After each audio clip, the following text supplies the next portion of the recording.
900 चूहे खाकर बिल्ली हज को चली। एक तरफ भारत के प्रधानमंत्री सऊदी अरब के अंदर भारत जैसे महान देश को और महान बनाने के लिए पहुंचे थे और 21-21 तोपों की सलामी मिल रही थी, तभी कायराना हरकत पाकिस्तान की तरफ से कर दी गई। दोस्तों, भारत के पहलगाम के अंदर इतना बड़ा आतंकवादी हमला होता है कि टूरिस्टों के कपड़े उतार उतार कर जलील करके उन्हें गोली मारी गई और खास करके उनका धर्म पूछा गया कि आप कौन से धर्म के हो। हिंदू धर्म के हो तो गोली मिली और इसी के साथ ही न्यूड करके उनके जो अत्याचार किया वो नेक्स्ट लेवल का था। और उनके साथ जो उनकी महिलाएं थी, उनकी महिलाओं को कहा गया कि हम आपको नहीं मारेंगे, आप मोदी को जाकर बताना कि किस तरीके से उनके पति की हत्या की।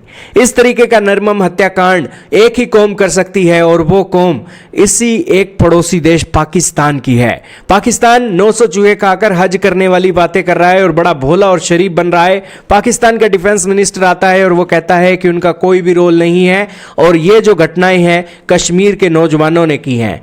जबकि दोस्तों, इनके नौजवानों को AK-47 और खतरनाक हथियार कौन सा देश देता है? कौन सा देश इनकी ट्रेनिंग करवाता है? कौन सा देश है जो इन सबको रेडिकलाइज करता है? कौन से देश मौलवी जन्नत का एक रोना रुआकर इनको एक इस तरीके की घटनाएं करवाते हैं? ये आपको अच्छे तरीके से पता है।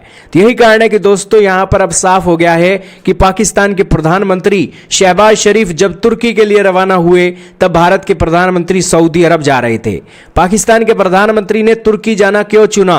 क्योंकि तुर्की को वो एक इस नजरिए से देख रहे हैं कि आने वाले समय में अगर भारत के साथ विवाद होता है तो तुर्की के चलते पाकिस्तान को पूरी सपोर्ट मिलेगी। यही कारण है कि दोस्तों, लोहा बहुत गर्म हो चुका है और अब हथौड़ा किसी भी वक्त चल सकता है, क्योंकि इजराइल और गाजा के अंदर हथौड़ा चला था और तुर्की का पजामे के अंदर पानी निकल गया था। क्योंकि दोस्तों, यहां पर जो सिचुएशन है वो ये हो गई है कि भारत और पाकिस्तान के बीच भी कहीं युद्ध ना लग जाए। क्योंकि भारत हो या ना हो, एक बड़े एक्शन की तैयारी में है, बड़ी प्लानिंग करने की तैयारी में है, क्योंकि यहां पर बेकसूर पर्यटकों की हत्या हुई है और हर बार पाकिस्तान के आतंकवादी इसी तरीके से आकर भारत के अंदर बेकसूर लोगों को मारते हैं। खैर दोस्तों, आने वाला वक्त ही बताएगा कि भारत इसका कैसे माकूल जवाब देगा, लेकिन पाकिस्तानी सांपों ने एक बार फिर से भारत के बेकसूर लोगों को डंक मारना शुरू कर दिया है। खैर, भगवान ही बचाए इन पाकिस्तानी सांपों से और भगवान कभी भी ऐसा पड़ोसी किसी को ना दे जैसा पड़ोसी पाकिस्तान के रूप में आज भारत को मिला हुआ है।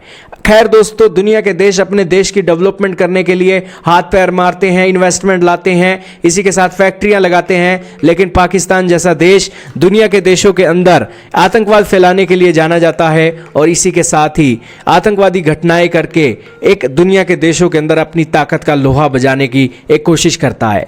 आसिम मुनीर हिंदू और मुसलमानों के ऊपर एक इतने तरीके से जहर उगल रहे थे, लेकिन उन्हें यह नहीं पता कि जिस मोहम्मद अली जिन्ना के तौर पर पाकिस्तान की एक कौम बनी, वो मोहम्मद अली जिन्ना भी खुद कन्वर्टेड था। उसके बाप और दादा हिंदू फैमिली में जन्म लिए हुए थे और उनका जन्म गुजरात के अंदर हुआ था, लेकिन फिर भी ये मुसलमानों के नाम पर ऐसे भांग के पकोड़े खाकर ऐसे घूमते हैं जैसे कोई इनके जैसा कोई होशियार नहीं है।